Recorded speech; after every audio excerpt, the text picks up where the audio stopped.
So now we're going to clean up some of the code from our last screencast and start working on the create action of our session controller. Okay, so now let's go back into the code. And we're going to strip all of that code out, both from the session controller and the user controller.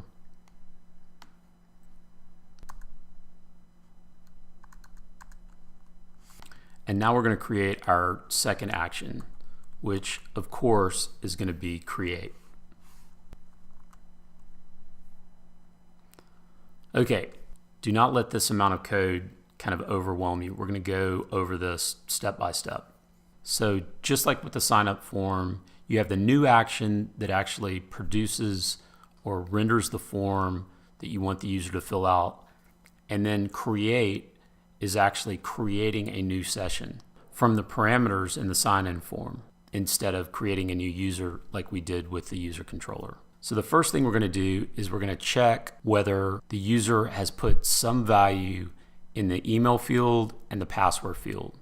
If they've not placed a value in either of these fields, then we're going to generate an error message. So we're going to create that error message as an object within an array. And just like we did with some of the automatic validation in our user controller, we're going to pass this error to the flash variable within our session and pass that down ultimately to the new.ejs file, which of course is our sign-in page, where it'll be placed as a flash message. So let's take a look at that.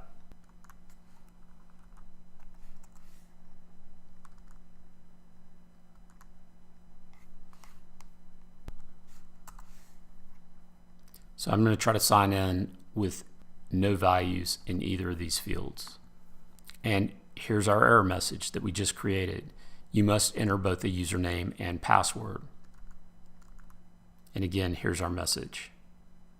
Okay, now we're going to look for a user by the email address that they provided in the sign-in form.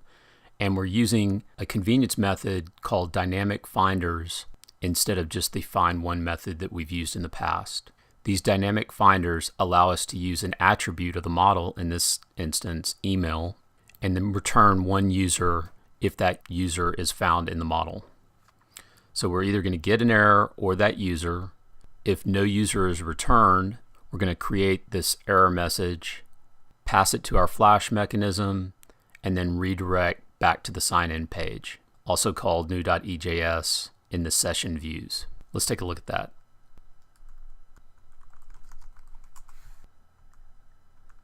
So I'm going to enter in an email address that I know is not in the database. And there's our message that the email none@there.com was not found. Let's go back into the code. So now we're going to take the user record that we received from find one by email, and we're going to use it in the compare method of our bcrypt module. One quick note, here's another way of requiring the bcrypt module. For this screencast, I put it before module exports. So we're going to take the password that we received from the user in the sign-in form and the encrypted password that we got from the user model, pass those both into the compare method, and either we're going to receive an error or we're going to receive this valid Boolean, which is either going to be true or false. So if it's the wrong password or if there's no match, we created this error message and we're going to pass it down to our flash mechanism.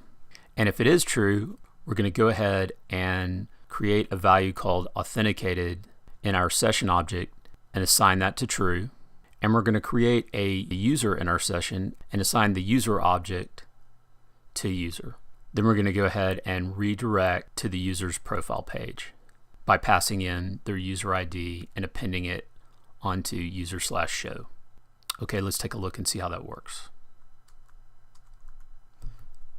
So I'm going to restart the server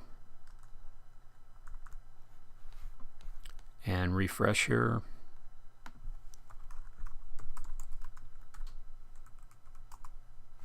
And great, we're now authenticated. And creating the action for signing the user out is really easy. Let's go into the code.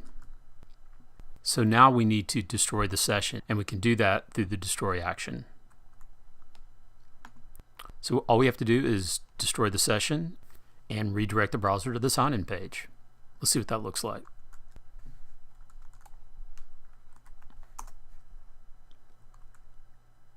So I'm going to sign in.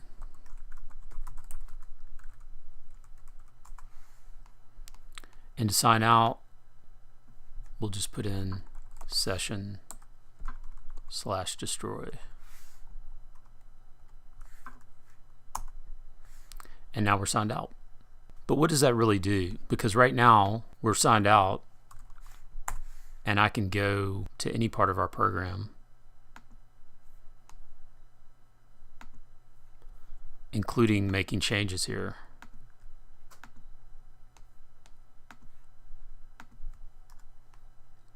Let's say we wanted to prevent users that weren't authenticated, that weren't signed in, from doing anything other than signing up. And that's going to be really easy to do through a concept that we've already covered called policies. So let's go back into the code.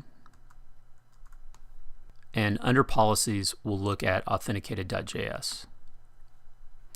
Now by default, authenticated.js is generated when you create a sales project. And we can go ahead and use this authenticated value within the session object to control whether this policy returns OK or an error. So if authenticated is equal to true, the policy is going to return OK.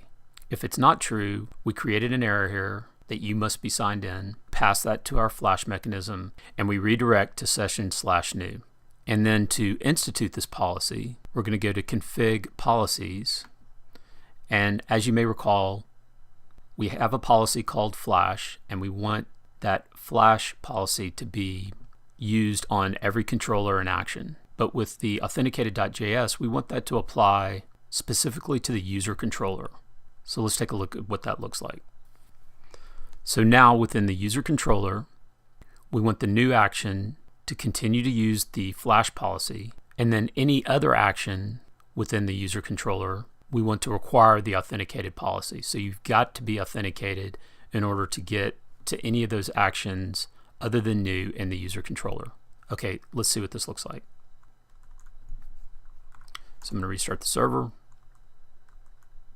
And now if I go to the user list, it's going to say that I have to be logged in. And if I do log in,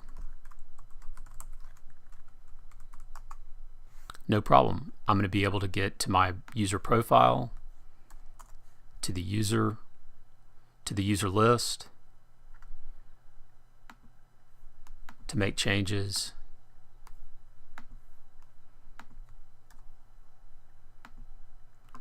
all because I'm authenticated and I have the right policies in place. So policies are a very powerful way of us managing our web application. But right now, it's not very easy to get around as far as just navigation. And in the next screencast, we're going to take care of that. Thanks for watching.